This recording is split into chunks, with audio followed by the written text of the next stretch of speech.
টুনাটুনি হিন্দু, যাদেরকে ওরা বলছে সনাতনী হিন্দু।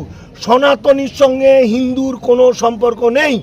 সনাতনী একটা পবিত্র শব্দ, সেটা বৌদ্ধদের, যারা রামকৃষ্ণকে মানে, যারা রবীন্দ্রনাথকে মানে, যারা লালন ফকিরকে মানে, এই মানুষগুলো আমরা এই মুহূর্তে বাংলাকে, বাঙালিকে এবং আমার মুসলমান সমাজকে বাঁচাতে, আমাদের ভাইদের বাঁচাতে আমরা শায়েস্তা করে দেবো টুনাটুনি হিন্দুদের। আবার বলে দিচ্ছি, টুনাটুনি হিন্দু, যাদেরকে ওরা বলছে সনাতনী হিন্দু। সনাতনীর সঙ্গে হিন্দুর কোনো সম্পর্ক নেই। সনাতনী একটা পবিত্র শব্দ, সেটা বৌদ্ধদের।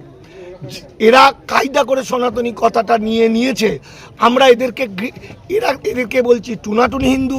টুনাটুনি হিন্দু হচ্ছে গোবর খায়, গরুর মুত খায়, মিথ্যা কথা বলে, পাকিস্তানের পতাকা বিভিন্ন জায়গায় লাগিয়ে দিয়ে ভাইয়ে ভাইয়ে হিন্দু মুসলমান দাঙ্গা লাগাতে চায়, যারা সন্ত্রাসবাদী, যারা ডাকাত, যারা রেপিস্ট, যারা খুনি, এই পাড়াতে যে সমস্ত টুনাটুনি হিন্দু আছে, আমাদের কাছে খবর আছে, সোশ্যাল মিডিয়া দেখবেন, খবরে তাদেরকে চিহ্নিত করবেন।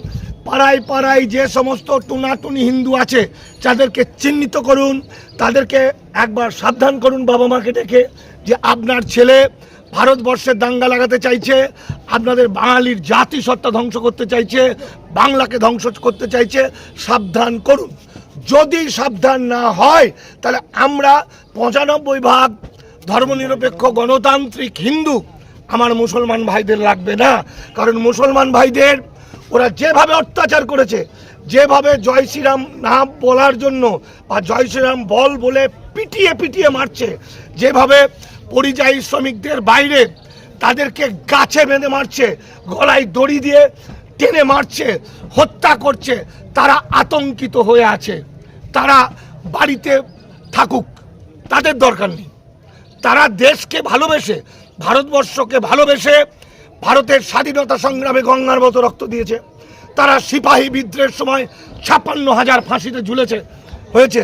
সুতরাং ভারতের স্বাধীনতা সংগ্রাম, এই সংগ্রামে তারা সামনের সারিতে থাকবে। তাই তারা আপাতত রেস্ট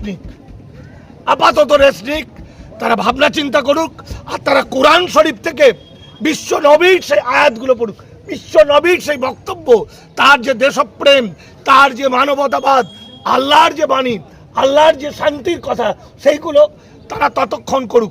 এই টাইমটায় আমরা যারা প্রকৃতপক্ষে গণতান্ত্রিক ভারতবর্ষের গণতন্ত্রপ্রিয়, সংবিধানকে ভালোবাসা হিন্দু, প্রকৃত হিন্দু, আমরা সেই সময় যে সমস্ত টুনাটুনি হিন্দু গরুর মুৎখোররা আইনত অবৈধ অনুপ্রবেশকারী বা কৃতদাস হয়ে গেছে, তাদেরকে আইন দিয়ে ধরিয়ে দেবো। কারণ এখন একটা আইন হয়ে গেছে, তাদের নামে কেউ কমপ্লেন করলেই একটা কনস্টেবল, তিনিও যদি ওয়ারেন্ট ছাড়া কাউকে গ্রেপ্তার করলে একে সিটিজেনশিপ সার্টিফিকেট দেখাতে হবে বা 48 সালের আগের দলিল দেখাতে হবে। আর ধরা পড়ে গেলেই, চিহ্নিত হয়ে গেলেই 10 লাখ টাকা ফাইন এবং 7 বছর জেল। Immigration and foreigners act.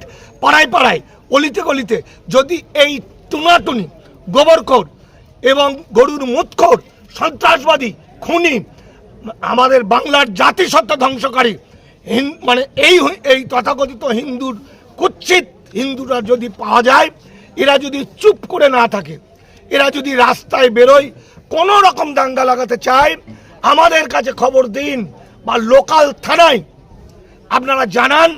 R immigration and foreigners act আইনটাকে নিন, আইনটাকে নিয়ে আইনটা আপনারা ওদের সামনে দেখিয়ে দিন। থানার কাছে যদি এখন সার্কুলার না আসে, সেই সার্কুলার আমি দেখাচ্ছি, থানায় দেখিয়ে দিন। থানায় দেখিয়ে দিলে সঙ্গে সঙ্গে ও গ্রেপ্তার হবে।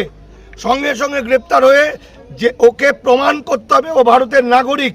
যদি প্রমাণ করতে না পারে তাহলে তার 7 বছর জেল এবং 10 লাখ টাকা পর্যন্ত ফাইন। দেখে নিন, ইমিগ্রেশন অ্যান্ড ফরেনার্স অ্যাক্ট যেখানে বলছে, মানেটা হচ্ছে কৃতদাস হয়ে গেছে উদ্বাস্তুরা, মানে হিন্দু উদ্বাস্তুরা, যারা হিন্দু মুসলমানদের কাটবো ফাটবো করেছে।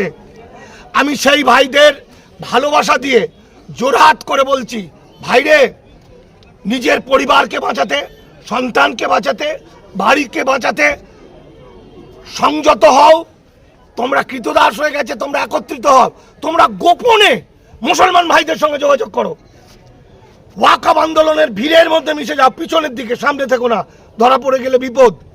এবং তোমরা যদি মুসলমান ভাইদেরকে ভাই বলে একবার ডাকো, তাহলে মুসলমান ভাইরা তোমাদেরকে ভাই বলে বুকে জড়িয়ে ধরবে।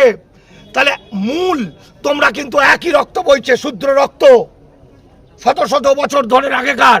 ফলে তোমরা এক হয়ে যাও, হিন্দু মুসলমান হয়ে গিয়ে তোমরা লড়াই করো, আন্দোলন করো, স্বাধীনতার লড়াই, স্বাধীনতার আন্দোলন। এই আন্দোলনের মধ্যে দিয়ে আমরা আল্লাহর সম্পত্তিকে রক্ষা করব। যেভাবে মুসলমানরা ভারতবর্ষে চিরকাল যুগ যুগ ধরে ছিল, সেইভাবে থাকবে, বুক ফুলিয়ে থাকবে, নাগরিক হিসাবে থাকবে, আল্লাহর কাছে দোয়া চাইবে মানুষের জন্য, কবরস্থানে যাবে, কবর দেবে, যেখানে তার পূর্বপুরুষরা শায়িত আছে, সেই কবরটা তার নিজের থাকবে, সেই মাদ্রাসা তার নিজের থাকবে, সেই মসজিদ তার নিজের থাকবে, সেটা করুক। আর তারা লড়াই করে তোমাদের উদ্বাস্তুদের নাগরিকত্ব আদায় করে দেবে। তাই এই সুযোগটা তোমরা ছেড়ো না, তোমরা মিলেমিশে একাকার হয়ে যাও। ব্রাহ্মণ্যবাদী নরখাদক অমিত শাহ এবং বিজেপির বিরুদ্ধে লড়াই করো।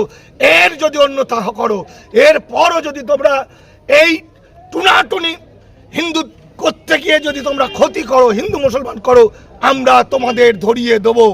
কারণ এই যুদ্ধে এছাড়া কোনো রাস্তা নেই। যুদ্ধে কিছু মানুষকে বলি দিতে হয়, এটা একটা বলি, কিছু মানুষকে আমরা ধরিয়ে দেবো, একদম সঙ্গে সঙ্গে থানায় খবর চলে যাবে। যে থানা নেবে না, থানার সঙ্গে এই আইনটাকেও দিয়ে দেবেন, চালু হতে কদিন দেরি হচ্ছে, দিয়ে দেবেন। আর তাও যদি হয়, আর যে নেতাগুলো আছে, শুভেন্দু অধিকারী, সৌমিত্র খাঁ, XYZ, যে সমস্ত নেতা, অসীম সরকার, যারা হিন্দু মুসলমান লাগাতে চাইছে, তাদেরকে আমরা 95% ধর্মনিরপেক্ষ, গণতান্ত্রিক, বিবেকানন্দের ভক্ত, রামকৃষ্ণর ভক্ত, লালন ফকিরের ভক্ত, আমরা তাদেরকে এমন শায়েস্তা করব, এমন দৌড় করাবো, তারা পালানোর রাস্তা পাবে না। এবং এই যুদ্ধে তাদেরকে চিরকালের জন্য ভারত থেকে আমরা তাড়াবো। আমি গণতান্ত্রিক মানুষ, আমি আবেগতাড়িত হয়ে যন্ত্রণার থেকে আমি শুভেন্দু অধিকারীকে, ময়ূরকে গুলি করার কথা বলেছিলাম, এটা আমি অপরাধ করেছি, আমি অন্যায় করেছি, এই কথা আমার ভাষা দিয়ে আসা উচিত নয়।